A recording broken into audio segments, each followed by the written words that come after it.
Thank you, Luke. As Health and Social Care Secretary, what drives me is getting people the care they need more quickly, boosting capacity, expanding our workforce, and embracing technology that will help them tackle waiting lists. But today, I also want to tell you about the long-term decisions that we are taking to support the NHS, to give patients more control and choice, and to take on those, like the militant union leaders and Labour MPs supporting them on the picket line, who want to block these changes.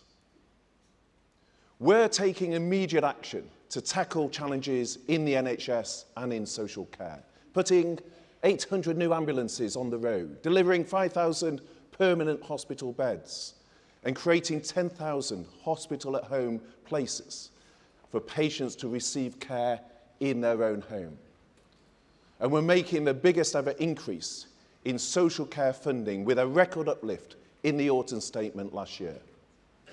But conference, as Conservatives, what matters to me most is not inputs, it is the outcomes for patients. And we're making significant progress with the help of new technology. Take strokes. We are using AI to speed up brain scans, meaning thousands of patients have fully recovered who may not have. And by the end of the year, this technology will be available in all stroke units in England. And we're also upgrading the NHS to offer patients a choice of up to 5 different healthcare providers, including independent providers, following a GP referral, which the Patients Association say can reduce waits by up to 3 months. But I also know that it can sometimes take too long to roll out new innovations nationally, even when they have been proven to work in local pilots. So today, conference, I am announcing the creation of a new £30 million fund to speed up the adoption of tech in the NHS.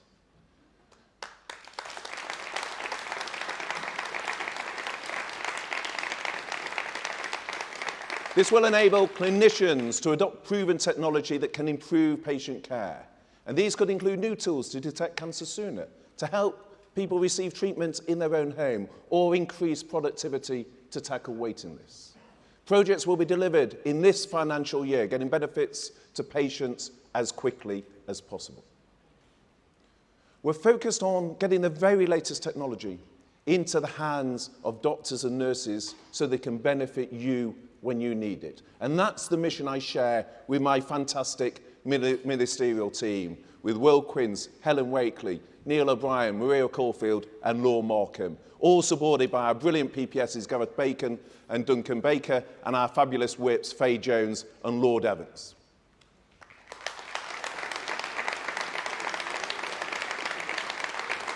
But conference, I want to be clear. We want to give patients more choice and control over their care.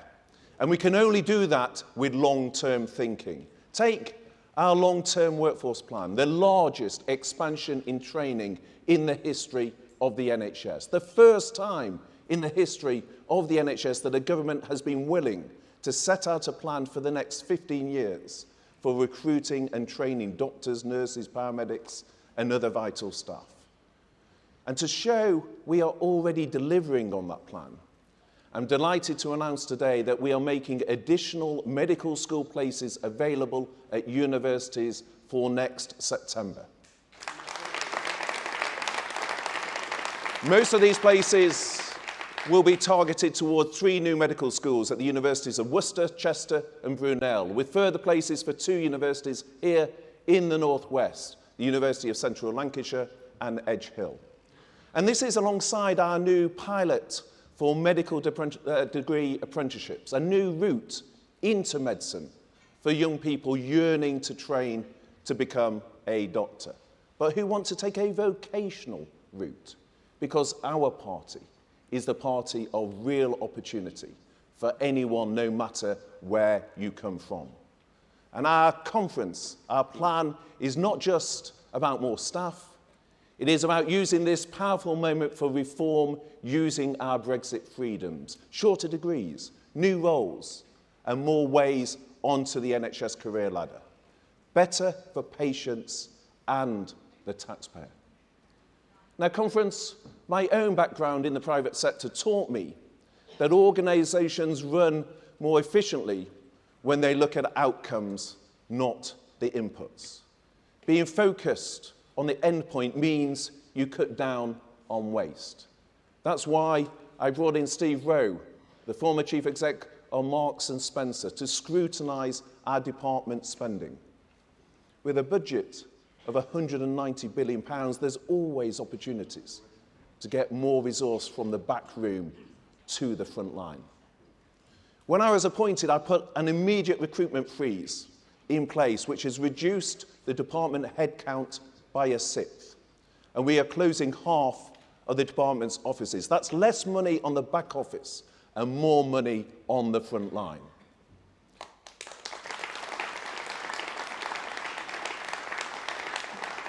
Now, to deliver the long-term change the NHS needs, we need a relentless focus on patient outcomes. And that means prioritising frontline resources. It does not mean spending huge sums of taxpayers' money on diversity consultants or hiring bloated internal diversity and inclusion teams. And it does not mean ignoring patient voices, especially women's voices, when it comes to the importance of biological sex in healthcare. If we do not get this right now, the long-term consequences could be very serious for the protection of women and future generations. And conference, I know as Conservatives, we know what a woman is. And I know the vast majority of NHS staff and patients do too. That is why I ordered a reversal of unacceptable changes to the NHS website that erased references to women for conditions such as cervical cancer and stopped the NHS ordering staff to declare pronouns to each new patient.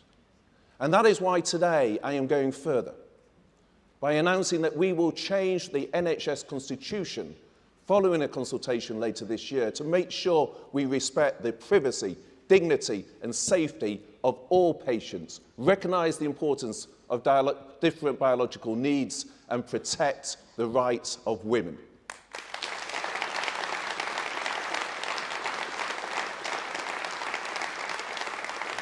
Now, conference, if all of that seems like simple common sense, that's because it is. And yet, every step of the way, we have faced opposition from the usual suspects when we were simply trying to do the best for patients. You probably saw some of them on your way in this morning. The militant BMA leadership, whose strikes have resulted in countless cancelled appointments and pose a serious threat to the NHS's recovery from the pandemic. Their consultants and junior doctors committee are relentlessly demanding massive pay rises, even if that means diverting resources from patients, and despite junior doctors having already received a pay rise of up to 10.3%. But it doesn't end there. They are even threatening to take the government to court over our plans to let patients see their own test results on their own phones, rather than taking up a GP appointment. This clearly shows that the BMA leadership is not on the side of change and they are not on the side of patients.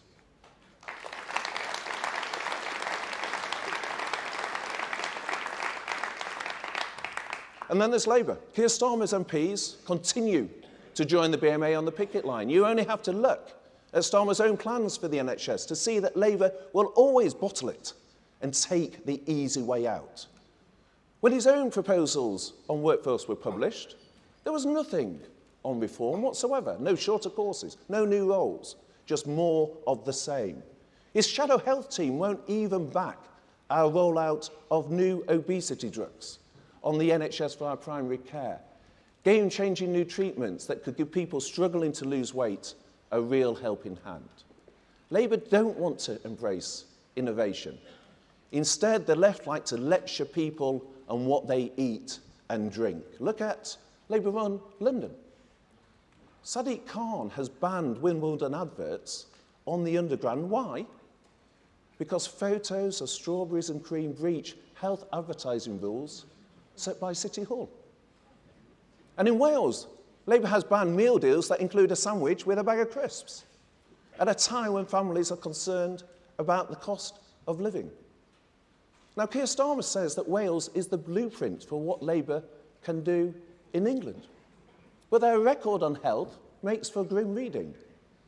As a result of Labour's short-term thinking, patients in Wales are twice as likely to be waiting for treatment than in England.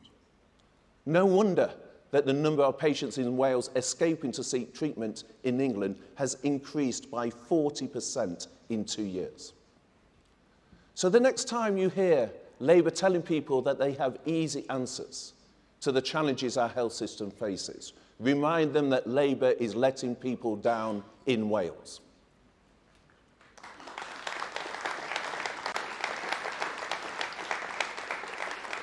Now, conference, it's only by taking on those who resist change that we can make sure the NHS is there for us and our loved ones in the future. So let's stand up to militant BMA leadership that does not accept the need for reform. Let's challenge the ideologues who silence the voice of women. And let's be very clear that we won't take lectures from a Labour Party that has utterly failed patients in Wales. Conference, we will achieve it by coming together as Conservatives, showing our values, our vision, our drive will deliver an NHS that gives people more choice, more control, and above all, puts patients first. Thanks very much.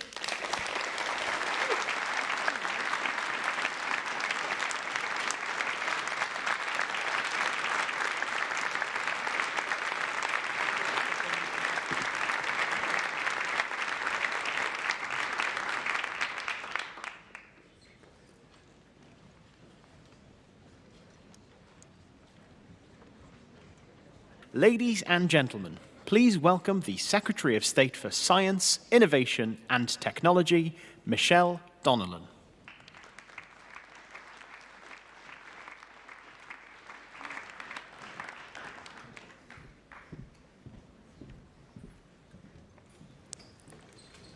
Thank you, Conference. It's an honour to be here speaking as the UK's first ever Secretary of State for Science, Innovation and Technology, the department that is working with industry and research to create the opportunities of tomorrow. I want to start by thanking my amazing ministerial team, our ever-zestful science superpower George Freeman, the tireless tech titan Paul Scully, the Baron of Broadband John Whittingdale, and our in-house entrepreneur Viscount Camrose, and of course, my brilliant PPS, Paul Bristow.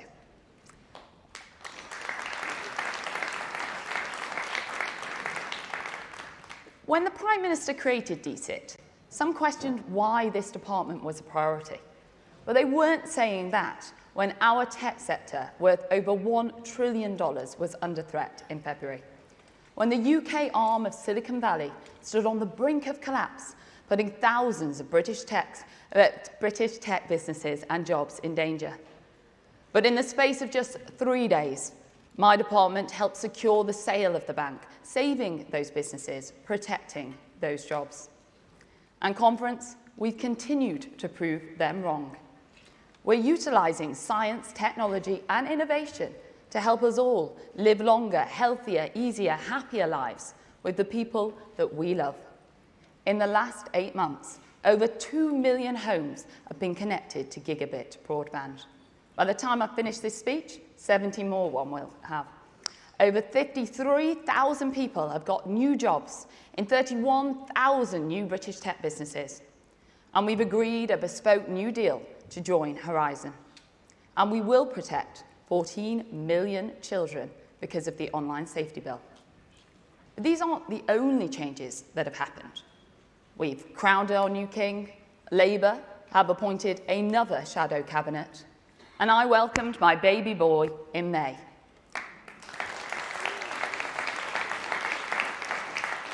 And yes, there's been plenty of late-night tantrums, incoherent screaming, and dummies being thrown out of the pram, but I'm told that this perfectly is normal behaviour from a Labour shadow cabinet. Now they flip-flopped on everything from the EU to schools to housing to ULEZ, in contrast with your Conservative government making long-term decisions for a brighter future. And we have an opportunity to make this Britain's great tech century. As Conservatives, our job is to make sure that this transformation remains a positive one for the British people, improving all of our lives. Let's not forget, it was British inventors who gave us the telephone, the television, the jet engine, antibiotics, the World Wide Web, the first vaccine, the list goes on. But for too long, Britain has been a challenger nation to the US and China. We've seen too many of our great British ideas sold off to help foreign companies, rather than grow our jobs here in the UK. But conference, we have a plan. By the end of this decade, Britain will become a science and technology superpower.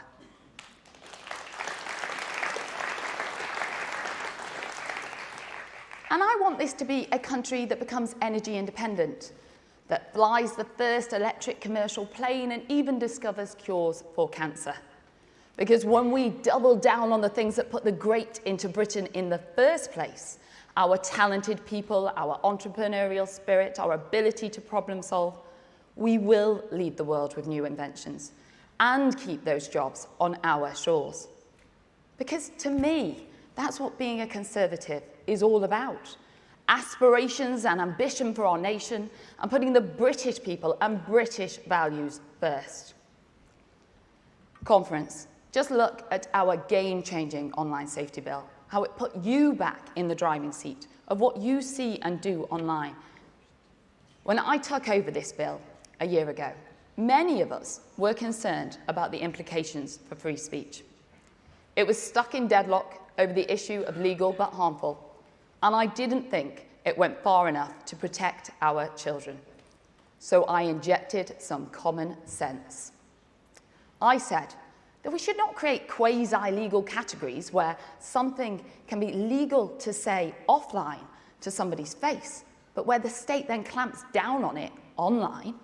Because I think that if we all believe that something should be illegal, we should have the courage of our convictions to make it illegal. So that's exactly what we did. With cyber flashing, with intimate image abuse, with the promotion of self-harm, whilst also standing up for free speech and choice and removing legal but harmful.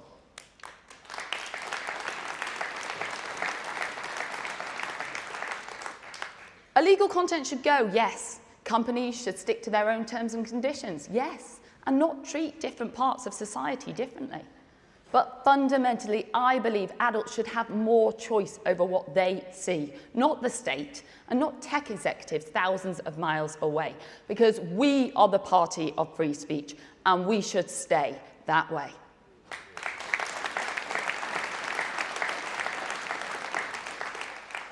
When I took over this bill, people also said to me it was impossible to strengthen for children. Well, do you know that the average 9-year-old has a social media account? And the average 13-year-old has seen porn online. I said, enough was enough. Now, the bill will protect children from online harm. It will ensure that children under 13 cannot access social media platforms, and tech executives will face jail time if they turn a blind eye. But as we protect children from the harms online today, we are, of course, also preparing for a future enhanced by artificial intelligence. Britain is leading the way on AI safety.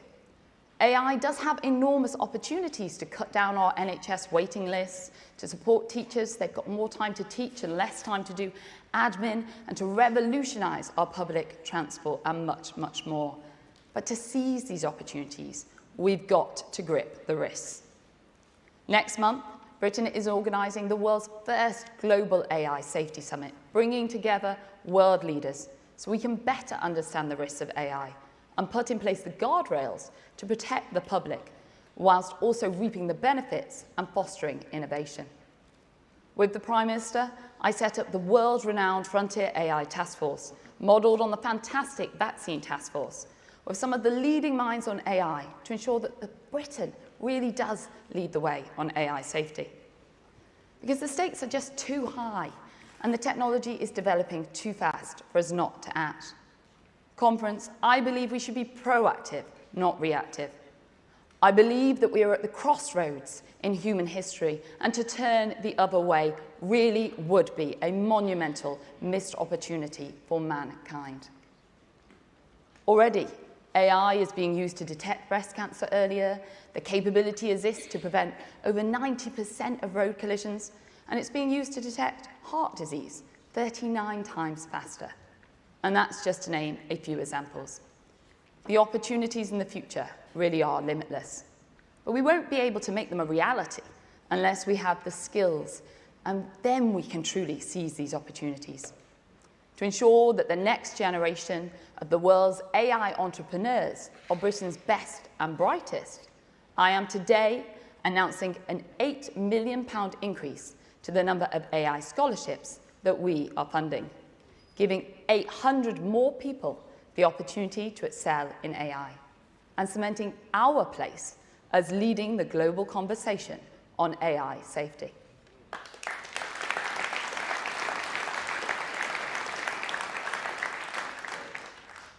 But as Conservatives, we also must ensure that opportunities of technology are spread right across the country, from Folkestone and Falmouth to Hartlepool and Holyhead. Why shouldn't an entrepreneur in a rural community be able to start a new business from home? Why shouldn't British farmers be able to use state-of-the-art agri-tech and have fast, stable internet connections to sell more produce to customers online? Well, we believe they should have these opportunities, and I am today taking action to ensure that they do. I am announcing that in the coming months, we will be giving access to the very, very hard-to-reach rural homes and businesses to get state-of-the-art satellite broadband to unlock the potential in these rural areas. And I'm also announcing a new £60 million regional innovation fund, a cash injection that will be felt almost immediately. We will back our world-class universities to support local businesses, to grow local economies and support opportunities across our country. Right here in the Northwest, almost £9 million will deliver new jobs, faster growth, and real benefits for local communities. And we will be increasing our overall investment in Great British research and development to 20 billion next year. This is record-breaking funding. We are backing British scientists, backing British businesses, and driving investment into all corners of our United Kingdom. This investment will open the door to the opportunities of tomorrow. Now, British scientists are consistently advancing the frontiers of knowledge, with groundbreaking discoveries that are reshaping our world. Did you know we are the first in the world for producing the top medical science publications? We're second in the world for R&D into healthcare. And unlike countries like the US, like China and Germany, we're actually net exporters of pharmaceuticals. British scientists really are the bedrock of our great economic power. When I first was appointed in this role, I was reminded of Margaret Thatcher's scientific legacy. Now, I'm not talking about her legendary role in the invention of soft scoop ice cream, but I am talking about her wise words as Prime Minister, when she described science as humanity's attempt to cast a light ahead so that we may move forward step by step in the right direction. She was right. Conference, we are the party of facts. We are the party of evidence. We are the party of scientific rigour. And I will stand up for these core values. But increasingly, thanks to the slow creep of wokeism, this guiding light that Thatcher referred to is under attack. Now, Keir Starmer has said that these issues don't matter to the public. He thinks that the legitimate concerns of the scientific community and of millions of Britons don't matter. Well, Conference, I think it does matter. I think it matters when scientists are told by university bureaucrats that they cannot ask legitimate research questions about biological sex. And I think it matters when Scotland's Chief of Stats issues guidance stating that data on sex can only be collected in exceptional circumstances. And I think it matters when the ONS has to be taken to the High Court because its census guidance says it's possible to change your biological sex. I think it matters that in 2021, Police Scotland announced that a male rapist who self-identifies as a woman will then be recorded statistically as a female rapist by the police. Now, any credible scientist will tell you that gender and sex are two different things. To suggest otherwise is not only scientifically illiterate, it actually damages scientific research and statistics in everything from population studies to medicine to sport. And unlike Comrade Keir, we will not sit idly by and watch an intolerant few stifle the light of science that lead us in the right direction. So today, conference, I am launching a review into the use of sex and gender questions in scientific research and statistics, including in public bodies. It will produce robust guidance within 6 months, conducted by Professor Alice Sullivan of UCL, who will report to my department and also to Cabinet Office. The review will leave no stone unturned in the effort to protect scientific integrity and to let our world-class scientific community accurately get on with their jobs.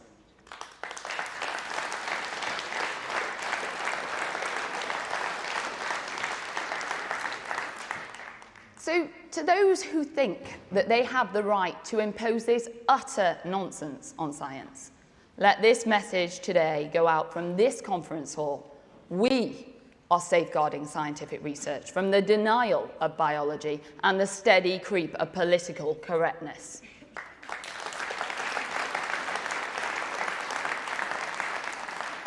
We are making a stand before it suffocates Britain's very identity and our values entirely. This is why we are depoliticising science, because science really is the most extraordinary force for good, from curing disease to growing our food.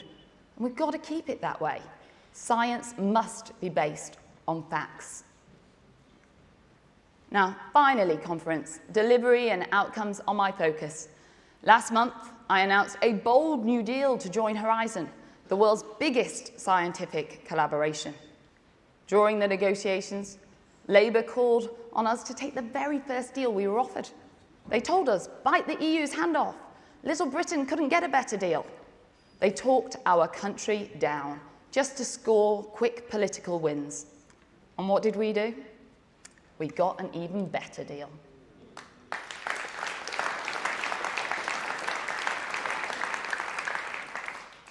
And I think that says it all, really. While Labour act in self-interest, while they sneer from the sidelines and they say it can't be done, we are busy taking those long-term decisions and delivering. They said that we couldn't leave the EU and secure a better deal on Horizon. We did it. They said that we couldn't create a bespoke, common-sense, British version of GDPR that cracked down on endless cookie pop-ups. We did it. They said that the online safety bill couldn't protect free speech for adults and do more to protect children online. We did it.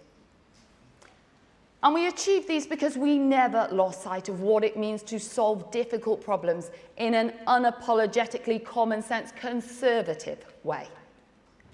I believe in the individual, in opportunities, in hard work, in the family, and whilst others want to smash the foundations of Britain down, I believe that we, as Conservatives, have a duty to build Britain up.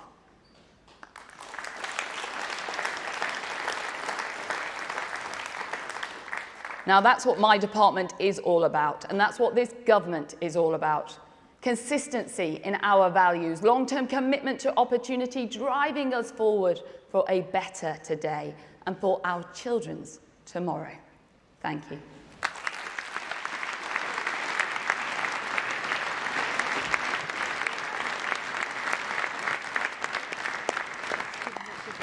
Ladies and gentlemen, please welcome the Secretary of State for Levelling Up, Housing and Communities, Michael Gove.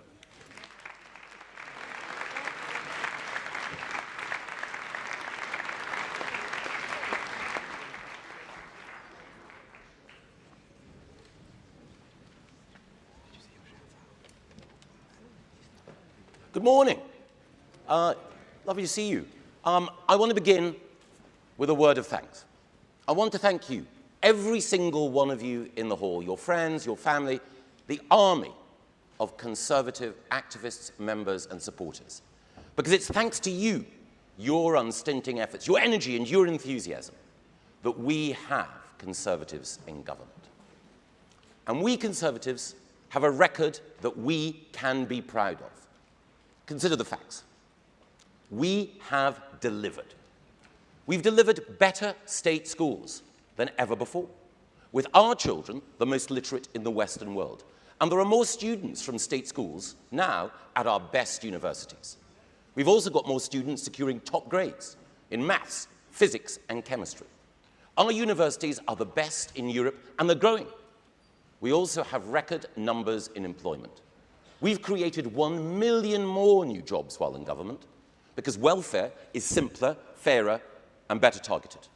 We've taken hundreds of thousands completely out of income tax. Families have many more hours of free childcare. And since COVID, our economy has grown faster than France's or Germany's.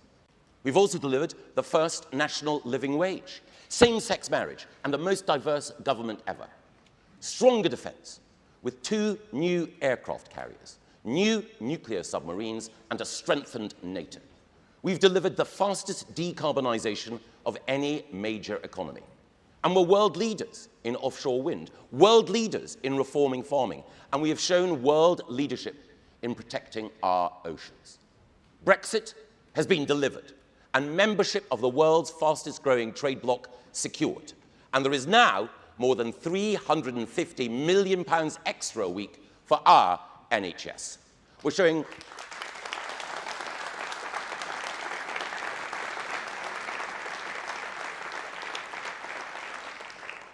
promise made, promise delivered. And we're showing world leadership in life sciences, in AI and in gene technology. We've delivered a points-based migration system. Crime is down, the union has been strengthened, devolution has been delivered in England, and nationalism is in retreat in Scotland. We delivered the fastest vaccine rollout in the world. We've been Ukraine's strongest supporter against the evil of Putin's regime. And we are every nation's indispensable partner in fighting for freedom, democracy, and a better world.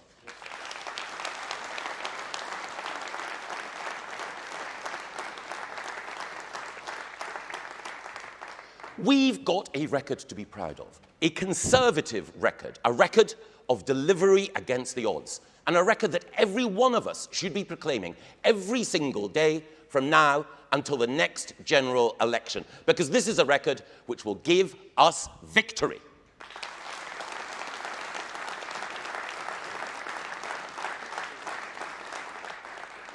And we will take the fight to the Labour Party, the party of Jeremy Corbyn and his self-proclaimed friend, Sir Keir Starmer. Sir Keir, who was against Brexit, then wanted to accept Brexit, then wanted a second referendum on Brexit. Then he said that he wanted to make Brexit work. And then just last month, he said he wanted a Brexit which was actually identical to EU membership. He was saying, as he always does, whatever he thought people in the audience wanted to hear. Sir Keir Starmer is the jellyfish of British politics.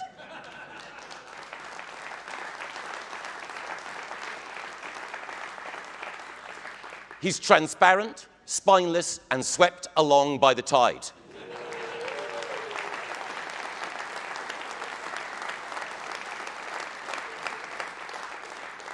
Under Sir Keir, Labour is the party of equivocation, procrastination, prevarication, but it is never prepared to stand up for our nation.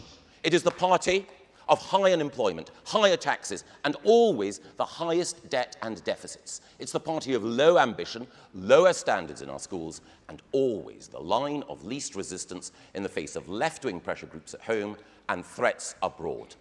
Well, we have a message from this hall for Labour and Sir Keir. We will fight, fight, and fight again for the country we love.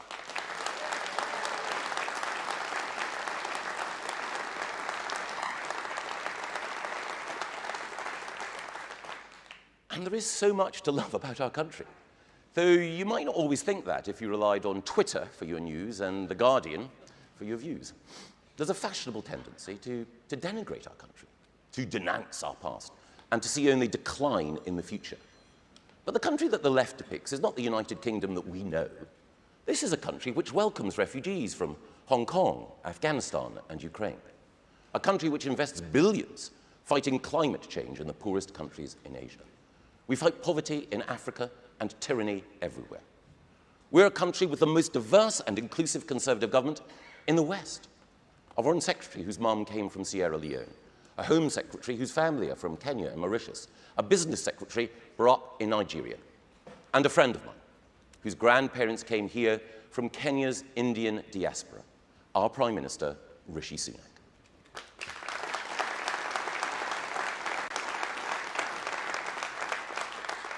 Rishi is an inspiration to so many, and he is an example of what our open, generous, great nation stands for. Opportunity for all, hard work rewarded, prejudice vanquished, service to others, and courage in the fight. We are so lucky to have Rishi as our Prime Minister, and he will lead us to victory at the next election.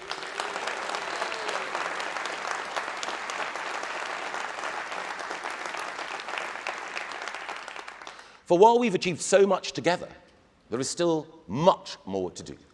And I'm blessed that in that endeavour I have a superb team of ministers and officials alongside me. Rachel McLean, reforming the planning system, fighting for more homes, standing up for small businesses. Lee Rowley, delivering more funding for local government and stopping the Lib Dem nonsense of a 4-day week delivering poorer public services.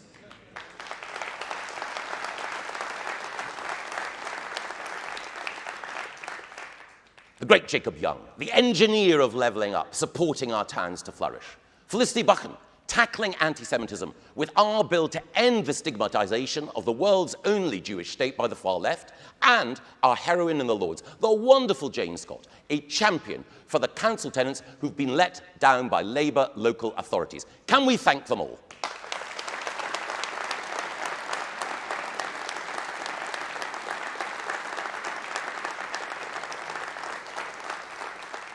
And can I also thank everyone in this hall and beyond who serves in local government.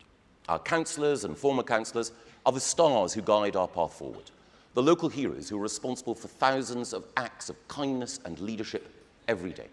Can we all salute our councillors and everyone in local government who do such a great job?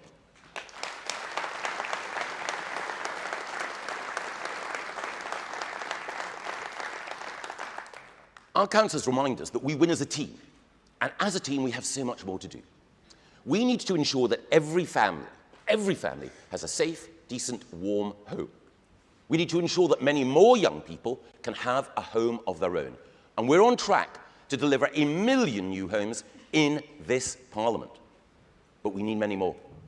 And our long-term plan for housing will deliver the attractive, affordable new homes that we need. We'll build in the hearts of towns and cities and on brownfield land, because that cuts commuting times, it helps revitalise high streets, and it protects the green belt. We will ensure that our new homes are energy efficient, zero carbon ready, and built to the highest aesthetic standards. Because we're not just the party of opportunity and ownership, we're the party of beauty and nature. And that is why we will resist the proposals of the Labour Party, and now the Lib Dems too, to build all over the green belt and to destroy precious natural habitats. Labour must not be allowed to take our fields, meadows and forests away from our children, and we will stop them.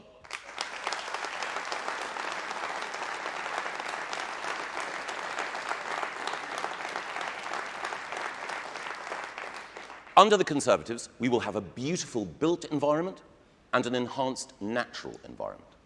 And by investing and building in our cities and towns, we will power the regeneration of communities let down by Labour in the past. Across the north of England, across the Midlands, across the whole of our United Kingdom, it's Conservatives who are levelling up, bringing high-quality jobs and high-tech companies to communities which were neglected by the left. In Redcar, it's a Conservative mayor, Ben Houchin, who's bringing 4,000 new jobs to Teesworks. In Walsall, it is a Conservative mayor, Andy Street, bringing new homes and new green jobs. In Blackpool, it's Conservatives who've secured millions of pounds for a new town centre, new college places, and new hope.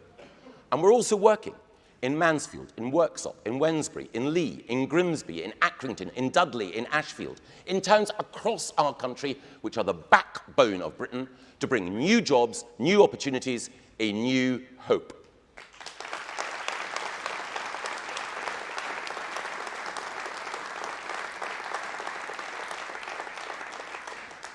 In our towns, the values of hard work and solidarity, common sense and common purpose, endeavour and quiet patriotism have endured across generations. But our towns have been overlooked and undervalued by Labour, denied the support they need, denied the action against anti-social behaviour that they have demanded, denied the investment that they deserve. That's why we are investing in our long-term plan for 55 towns across the United Kingdom, to ensure that in the country we love, no community is left behind. And we can make that investment because we made tough choices. And that is what government requires. And that is what Conservatives deliver. And Conservatives in government have never been more necessary than now, because only we can deliver the long-term changes that this country needs. Only the Conservatives have the determination to stay the course and to bring inflation down. Only the Conservatives have the resolution to resist easy answers, avoid empty pledges, and make the right decisions for the long term. Whether it's resisting inflation-busting pay demands in the public sector, or tackling the eco-loonies who stop hard-working families getting to work, or facing down the faint-hearts who say that we shouldn't try to control our borders, or taking on the enemies of promise in education. Only the Conservatives are up for the fight.